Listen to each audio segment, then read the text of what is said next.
મિત્રો, ન્યૂઝ 7 ઇન્ડિયામાં આપ સૌનું હાર્દિક સ્વાગત છે। તારીખ 15મી જૂન 2025ને રાતે 12 વાગ્યા મેઘરાજા વરસ્યો, જે અમદાવાદથી બરોડા એક્સપ્રેસ હાઈવે રોડ પર નડિયાદ આણંદની વચ્ચે લગભગ બહુ ભારે મેઘરાજા વરસ્યો। વાહન ચાલકોને પડી તકલીફ।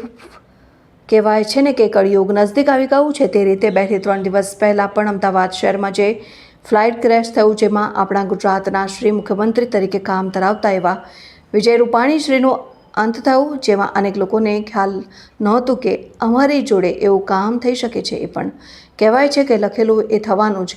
એમ જ આ મહિનો અને આ વર્ષ આપણા માટે બહુ ભયંકર કહેવાય છે। ભુવાજી અને શ્રી કૃષ્ણ ભગવાન જે મહાભારતમાં કીધેલું હતું એ થઈ રહ્યું છે। 2025 થી 2030 સુધી દિવસો બહુ જ ખરાબ આવવાના છે એવી માહિતી મળેલ છે। શ્રી જૈન શ્વેતાંબર સાહેબજીએ કીધેલું અને આગળ પણ જુઓ કેવા કેવા દિવસો આવે છે આપણા માટે, આપણા પરિવારજનો માટે। તો સતર્ક રહો, સ્વસ્થ રહો અને સાચવો। જય જિનેન્દ્ર। હું સંઘવી નૌકાર માનવ અધિકાર ગ્રાહક સુરક્ષા સેવા મંડળના ફિલ્ડ ઓફિસર ઓફ ઇન્ડિયાનો ફરજ નિભાવતા અને ન્યૂઝ 7માં બ્યુરો ચીફનું કામ નિભાવતા બ્યુરો ચીફ નવકાર શાહ, ન્યૂઝ 7 ઇન્ડિયા।